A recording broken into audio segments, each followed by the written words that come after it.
One is a laid-back LA social worker who sports a nose ring. The other a blow-dry-to-perfection home counties party planner with a reputation for being pushy. At first glance, these two 60-somethings appear to have little in common, except, of course, having raised daughters who are now on intimate terms with the royal family. But there are surprising parallels between Meghan Markle's mother, Doria Ragland, who was pictured with her daughter and Prince Harry for the first time at the Invictus Games in Toronto last week, and Carole Middleton, mother to the Duchess of Cambridge. Here, Antonia Hoyle reveals the striking similarities between the formidable matriarchs helping to shape our monarchy, two tenacious matriarchs on the rise. Both women, and, arguably, their daughters, seem to have inherited a steely resolve from forebears determined to better their lot. Doria, 60, is the descendant of slaves, whose great-great-grandfather was forced to work on the cotton plantations of America's Deep South and was freed after abolition in 1865. Subsequent generations rose to professional success, with Doria's great-aunt Dora becoming a teacher and her father, Alvin, an antiques dealer. Carole's background lacks such brutal injustice, but she and her family had to surmount significant obstacles to end up hobnobbing with the aristocracy. Her mother's side of the family were Geordie coal miners.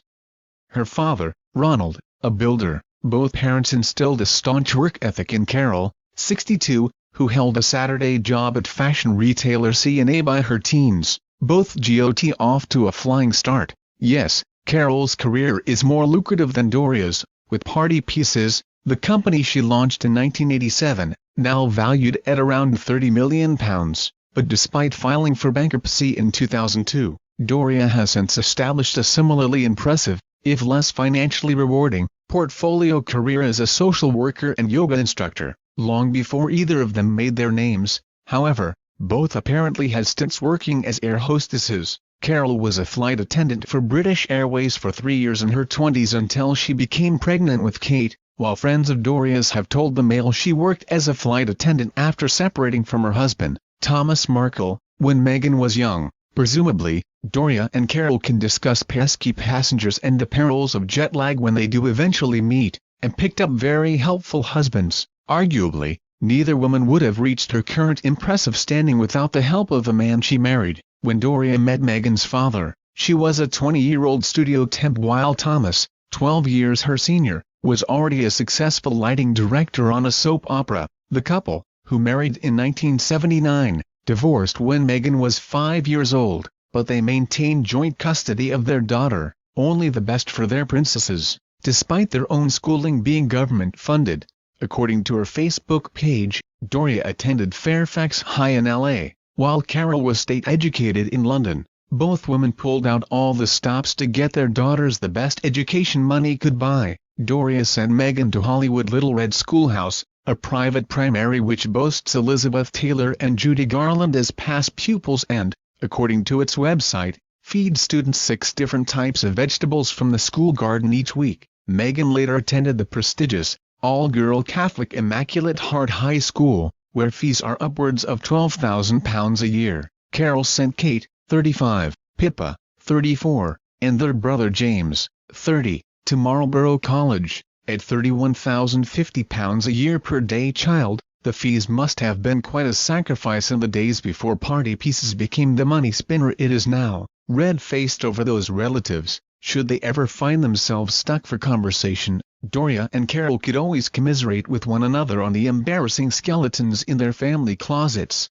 Doria has a double whammy, alas. Former stepdaughter Samantha Grant, 52, from Thomas Markle's first marriage, accused Meghan of being narcissistic and selfish last year and is said to be penning a tell-all book with the working title The Diary of Princess Pushy's Sister. And her brother, Doria's former stepson, Thomas Markle Jr., 50, was arrested at his home in Oregon this January after allegedly holding a gun to his girlfriend's head during a drunken row. He was cleared the following month after authorities were unable to locate his girlfriend. Carole, of course, has her gregarious brother Gary Goldsmith. The self-made IT recruitment millionaire gave a revealing, 16-page interview to Hello magazine describing William and Kate's stay at La Maison de Bang Bang, his Abyssinian home where he was once filmed preparing lines of cocaine and boasting he could set up a journalist with a prostitute in a tabloid newspaper sting.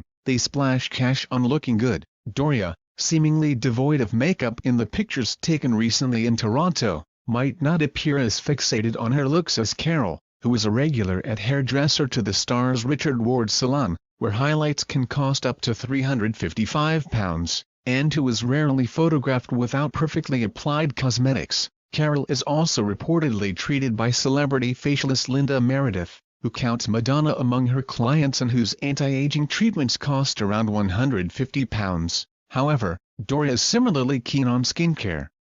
"When I was 13 years old, my mum had me start getting facials," Meghan has said. "It seemed so silly at the time, trekking in my school uniform to see a woman named Anika who slathered my skin with Yonka products. Yonka Elixir Vital Rescue treatment sells for £76, and chatted away about the importance of eye cream. My mum would give Anika a chic, and usually some fruit she picked up for her at the farmer's market, because she's thoughtful that way, and we would drive home, with my mum, ever the little bird in my ear, saying, 'You must always take care of your skin.' One's a yogi, the other a tennis ace." Few 60-somethings look as slim as Doria or Carole without some serious hard graft.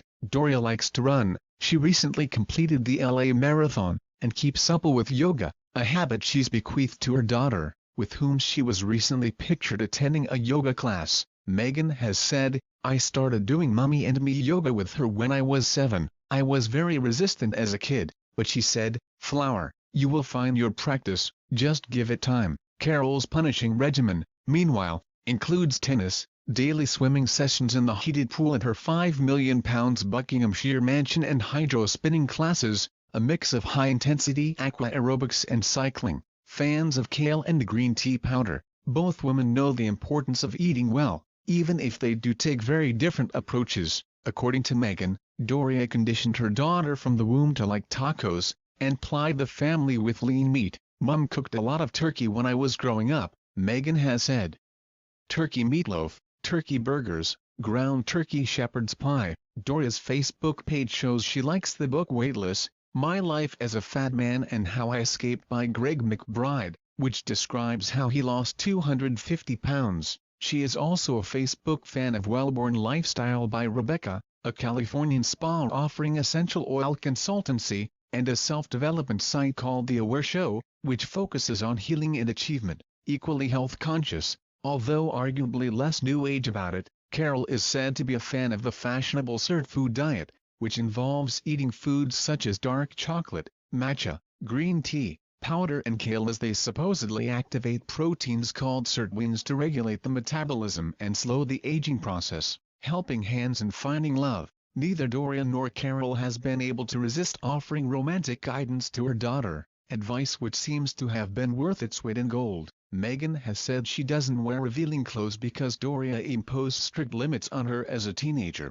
explaining her reasoning bluntly, "Honey, never give the milk away for free." Carole, meanwhile, was rumoured, though of course never confirmed, to have persuaded the Duchess of Cambridge to change her choice of university on hearing that William was going to St Andrews, in the hope that the pair would meet and hit it off. She was later reported to have pressed William on when he intended to propose, a contender to Carole's crown, with her tendency towards plain trousers and leggings, sturdy boots and plain jumpers. Doria doesn't seem an obvious rival to Carole's best-dressed mother crown, but it is possible she has been seeking advice from Meghan, a fashion aficionado who has designed 2 collections for retailer Reitmans. At the Invictus Games last week, Doria, who appears to have lost weight recently, wore a blush-colored floral and check lace top by Burberry that costs a cool £550. The designer is, coincidentally, one of the Duchess of Cambridge's favourites, while the pastel shade is beloved of Carole, who often favours pinks, such as the Catherine Walker and Company coat dress she wore to Pippa's wedding this May.